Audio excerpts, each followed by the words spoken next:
Selamat sore semua. Yang saya hormati Bapak Wakil Bupati Manggarai Barat, Bapak Uskup Max, para imam, suster provinsial, suster pemimpin umum CIY, suster provinsial, para suster, Bapak Ibu semua, adik-adik, siswa-siswi yang hadir pada kesempatan ini. Tadi kita tunggu agak lama untuk mulai. Latih kita bersabar. Memang kesabaran itu penting kalau orang mau menjadi kudus. Tetapi juga kesabaran itu dibutuhkan untuk memiliki seorang kudus. Karena butuh waktu. Dan saya yakin kita ini berada dalam kedua kondisi ini. Yang pertama kita mau kudus, dan yang kedua kita mau memiliki orang kudus. Karena itu bersabarlah. Profesiat untuk Bapak Uskup Max yang baru mendapat gelar profesor. Karena mempunyai banyak prestasi, Bapak Uskup Max menanti untuk waktu yang relatif singkat untuk mendapat gelar ini. Bapak Uskup Heinrich Leven mesti tunggu waktu yang lama. Bukan karena kurang prestasi, tapi karena syaratnya itu sangat ketat untuk dapat digelar kudus, beato atau kudus dalam gereja Katolik. Tadi dikatakan Bapak Uskup Leven itu uskup ketiga keuskupan Ende. Sebenarnya dalam masa kepemimpinan beliau belum ada keuskupan Ende. Beliau adalah uskup vikariat Sunda Kecil, kemudian vikariat Nusa Tenggara. Waktu mau berangkat tahun 51 baru terbentuk vikariat Ruteng, vikariat Larantuka, dan vikariat Ende. Jadi dia tidak menjadi uskup Ende. Tetapi dia menjadi pemimpin untuk wilayah kita ini. Seperti yang dikatakan tadi, pemimpin ketiga untuk wilayah kita sesudah Uskup Petrus Noyen, di pemimpin pertama misi di wilayah kita, pemimpin SPD pertama di misi wilayah kita, seorang yang sangat visioner. Karena waktu itu pusat misi masih di Lahurus Timur, tapi ketika dia berkunjung ke Ende dia katakan pusat misi harus pindah karena Ende lebih strategis. Maka dia ambil keputusan, disetujui oleh Vatikan, pindahkan pusat misi dari Timur, Lahurus Timur ke Ende Flores. Lalu uskup yang kedua, Arnold Verstralen, yang punya jasa besar dalam rangka pendirian CIY, seperti yang juga yang disampaikan tadi. Dan yang ketiga, Uskup Heinrich Leven. Heinrich Leven, ini Leven itu bahasa Belanda, artinya hidup. Lalu Heinrich, ini ada dua versi.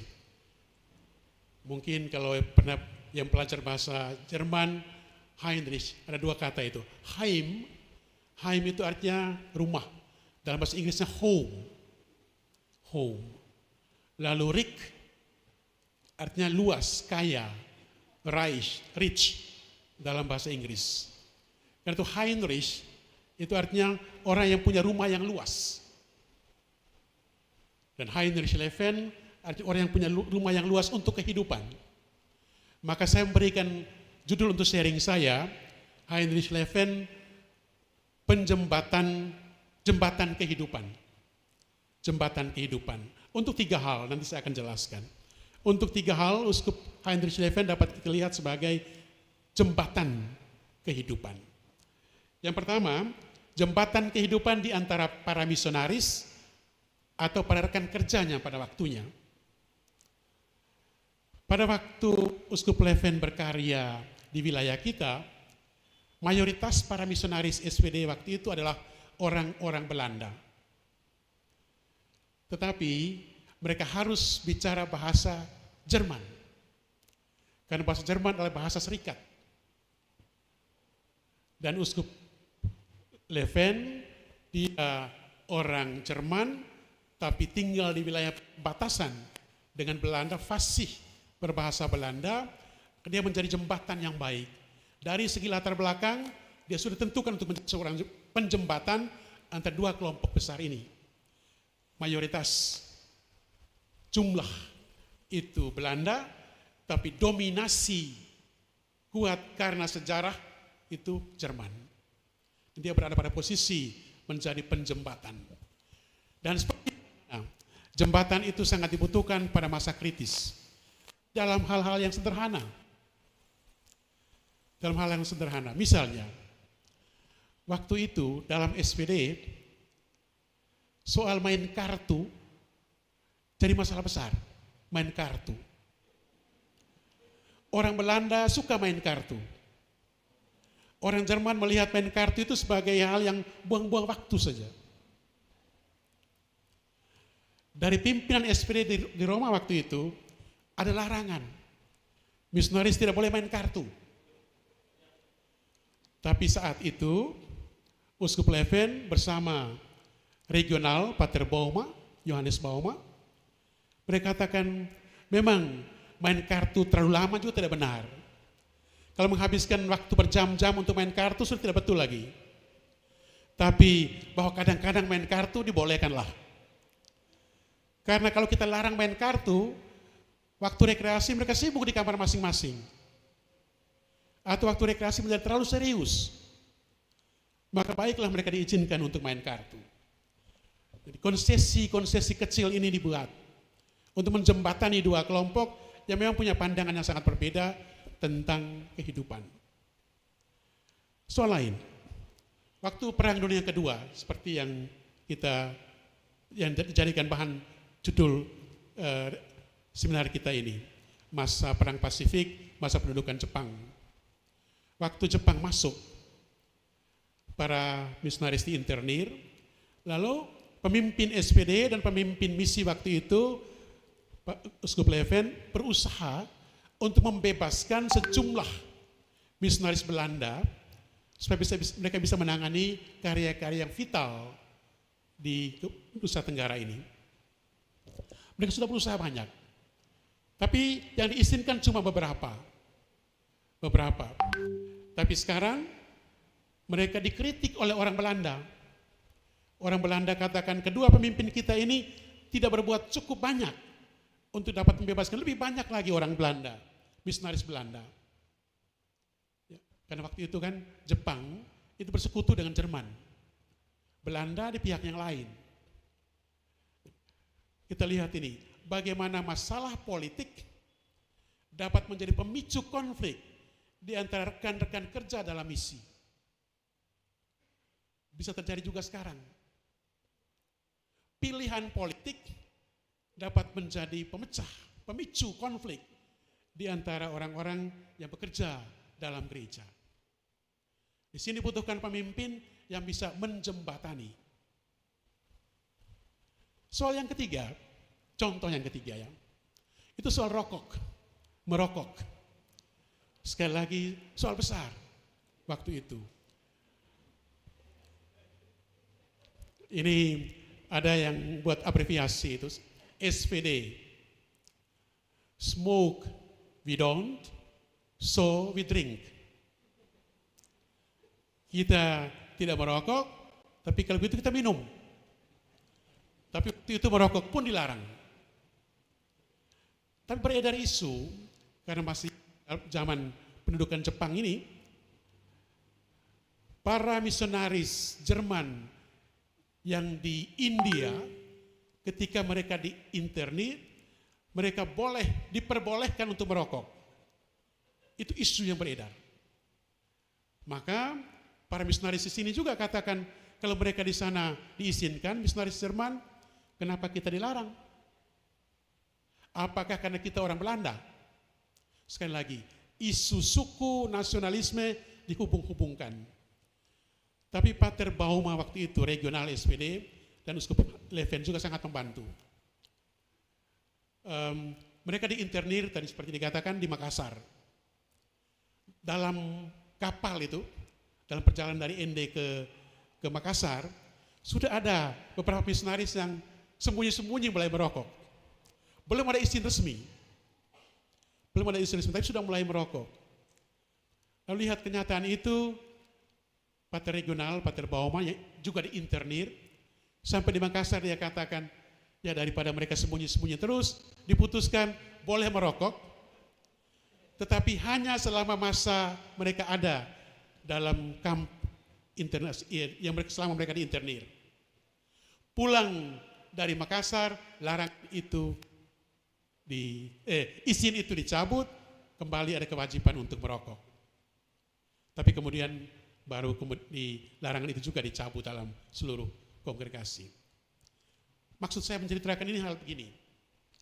Seringkali dalam relasi antara kita dalam rumah tangga, dalam keluarga, dalam komunitas religius, dalam keuskupan, paroki-paroki kita, yang menjadi pemicu konflik itu hal-hal kecil. Hal-hal kecil itu yang buat masalah kalau tidak diselesaikan pada waktunya. Suami istri juga bisa saling bertengkar sampai ambil keputusan yang fatal, sering bermula dari hal-hal kecil. Hal yang kita lihat sebagai urusan sepele, tapi ketika tidak ditanggapi pada waktunya, akan menjadi soal besar. Juga dalam kehidupan menggereja, juga dalam kehidupan berkomunitas religius. Ini soal menjadi jembatan antara para misionaris dan para rekan kerja. Juga demi melayani karya ini, Bapak Uskup Leven itu mempunyai sikap yang sangat diplomatis terhadap para penguasa, baik terhadap para penguasa Belanda, tapi juga kepada para penguasa Jepang. Dia membuat diplomasi supaya menciptakan ruang yang dibutuhkan gereja untuk melaksanakan apa yang menjadi perutusannya. Dan dia selalu menemukan hal-hal lucu dalam kesulitan-kesulitan itu. Menemukan hal-hal yang lucu di tengah berbagai macam kesulitan. Saya kira ini juga satu anugerah khusus yang bisa tetap membuat kita tertawa walaupun kita menghadapi soal besar. Tetap bisa tersenyum walaupun tantangannya tidak ringan. Misalnya, waktu dia dihadapkan dengan pemimpin Jepang yang datang ke Dona waktu itu, tanya dia, ini engkau siapa? Mereka tidak tahu, tidak ada bayangan itu, ada uskup, tidak ada. Engkau siapa? Ya, saya uskup misionaris. Engkau dikirim ke sini oleh siapa? Oleh Ratu Belanda? Tidak. Saya dikirim ke sini oleh Paus, pemimpin gereja Katolik yang tinggal di Roma, Italia.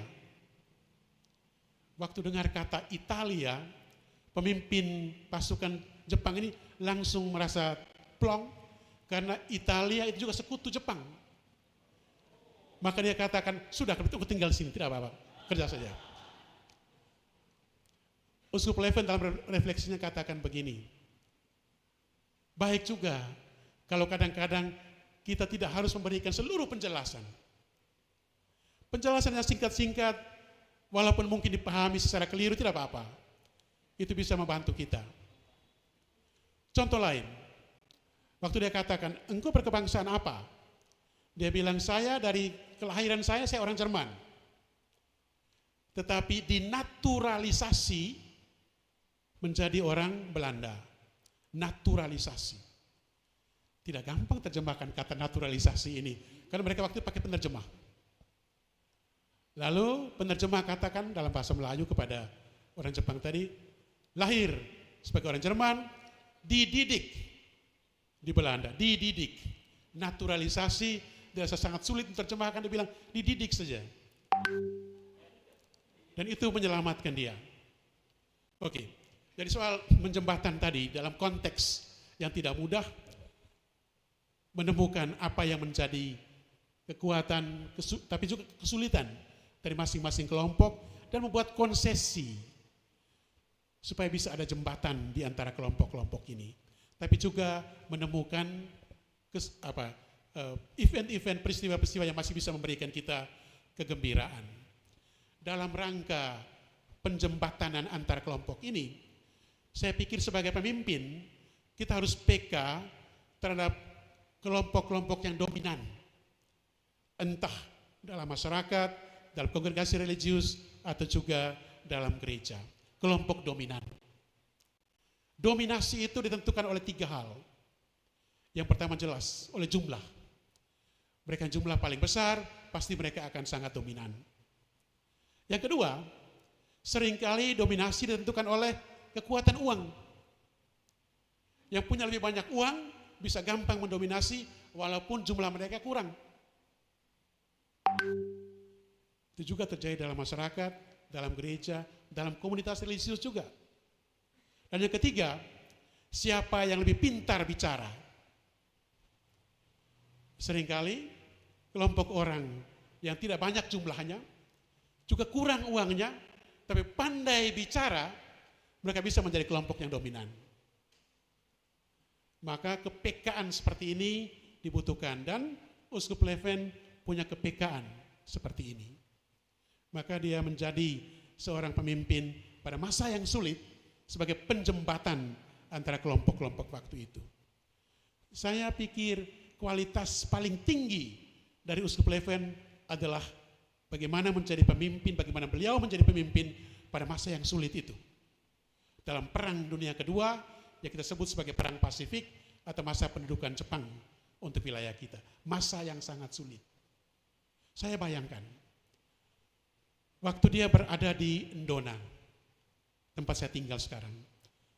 Dan pada sore hari, ketika dia harus melepaskan para misionaris semua, pater, para pastor, imam, frater, bruder, untuk ke pelabuhan, lalu diantar dengan kapal ke Sulawesi. Ini memang sangat sulit. Sangat sulit ini, momen yang paling sulit dari kehidupan seorang uskup. Melihat para rekan kerjanya harus pergi, tanpa tahu sampai kapan mereka bisa kembali. Tapi dia tidak tinggal diam, tidak berputus asa. Dia mengambil alih tugas yang dilaksanakan oleh para pastor itu. Maka ketika mereka sudah pergi, dia membuat perjalanan-perjalanan yang penting. Dan salah satu perjalanan yang dia lukiskan sebagai perjalanan yang paling sulit, itu perjalanan ke wilayah barat di sini pada tahun 42. Itu dia, Monsignor Pleven menulisnya seperti begini.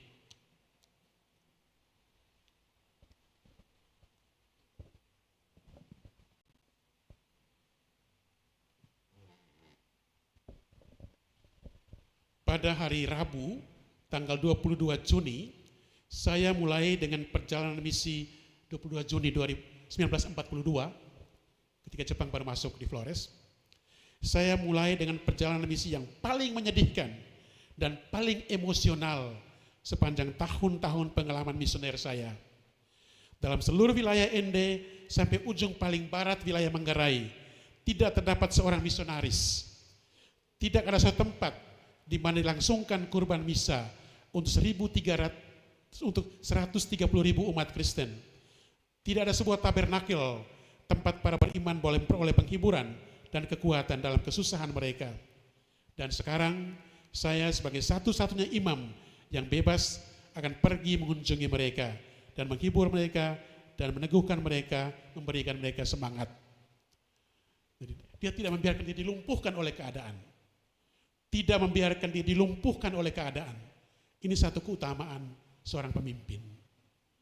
Karena gampang sekali kita menyerah, membiarkan dia dilumpuhkan oleh keadaan. Uskup Pleven menunjukkan kualitas sebaliknya. Ini hal yang pertama, jembatan antara para rekan misionaris. Yang kedua, Uskup Pleven menjadi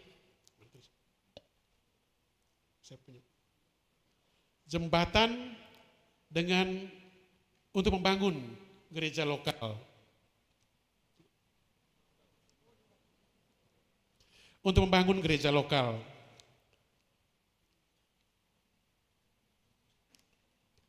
Pater Leo Kleden menyebutkan 3 superioritas dari para misionaris barat waktu itu yang bekerja di wilayah kita. 3 superioritas. Yang pertama, superioritas politik, karena mereka ada di pihak penguasa. Superioritas budaya, karena mereka memandang diri mewakili masyarakat berbudaya tinggi berhadapan dengan orang asli yang dianggap berbudaya rendah dan superioritas religius. Mereka datang dari gereja yang disebut sebagai gereja induk untuk menanamkan iman di tengah apa yang mereka sebut sebagai kekafiran. Ada 3 superioritas ini: superioritas politik, superioritas budaya, superioritas religius. Bisa ditambahkan juga superioritas ekonomi. Tentu semuanya ini ada juga dalam diri Bapak Uskup Pleven sebagai orang yang lahir dan dibesarkan dalam konteks Eropa, datang ke tempat kita. Tetapi dia berhasil pelan-pelan melampaui ini dan meyakinkan tentang pentingnya mendidik orang-orang pribumi, orang-orang lokal untuk berpartisipasi dalam karya perutusan. Ini dalam 2 hal Bapak Uskup Pleven sangat berjasa untuk pembentukan gereja lokal kita, kemandirian gereja lokal, yaitu soal kemandirian personal dan soal kemandirian keuangan. Beliau belum semaju Uskup Van Bekkum yang sudah bicara tentang kemandirian liturgi dengan liturgi inkulturasi yang dikembangkannya, juga belum sampai pada kemandirian teologis yang sekarang kita kembangkan melalui teologi kontekstual. Itu belum sampai di situ. Tapi 2 hal yang dilihatnya dan dibantu untuk dibangunkannya. Yang pertama soal kemandirian personalia. Dalam surat Gembala untuk masa Prapaskah tahun 1940, Uskup Pleven menulis cukup panjang tentang panggilan untuk menjadi imam dan biarawan-biarawati lokal. Sebagai guru yang baik, dia menggunakan bahasa yang sangat sederhana dan contoh yang masuk akal. Beliau menulis seperti ini. Umpamanya di tanah Belanda, dulu agama Katolik telah diajarkan oleh para misionaris dari Inggris, di antaranya seorang yang amat masyhur, yaitu Santo Willibrordus, uskup. Para imam tersebut telah mengajar agama Belanda, mempermandikan dan mendirikan perkumpulan orang Katolik. Tetapi sementara itu mereka tidak lupa mendidik dan memimpin orang-orang dari bangsa Belanda sendiri untuk menjadi imam. Ketika para imam bangsa Belanda itu sudah cukup paham untuk memimpin dan menjadi perantara sendiri perkumpulan orang beriman Katolik di daerahnya, maka tidak dibutuhkan lagi para misionaris dari luar. Para imam itu adalah anak-anak dari daerah sendiri, dari bangsa sendiri. Begitulah jalan kehendak Tuhan Allah untuk kita. Pertama, saya lihat yang unggul di sini, memilih Belanda sebagai contoh. Dia sendiri orang Belanda. Dengan memilih Belanda sebagai contoh, dia katakan, Belanda itu dulu juga kafir. Kemudian menjadi negara, bangsa yang Katolik, dan menjadi pengirim para misionaris. Jadi Belanda bukan bangsa yang dari awal sudah Kristen. Dengan contoh seperti ini, dia juga mau membuka mata umatnya pada waktu itu untuk menyadari, walaupun kita memiliki latar belakang waktu itu belum Katolik, tapi bukan berarti kita tidak punya bakat untuk menjadi imam, biarawan-biarawati, berpartisipasi dalam karya gereja untuk menjadi orang-orang yang mengambil bagian dalam pelayanannya. Dan kemudian dia berhasil mendorong, meneruskan pendidikan para calon imam pribumi. Kita tahu seminari pertama di Flores, di Nusa Tenggara, didirikan di Sika pada tanggal 2 Februari tahun 1926. 2 Februari, beberapa hari yang lalu, tepatnya 100 tahun lalu, sudah 100 tahun sejarah pendidikan calon imam di Flores ini. 100 tahun.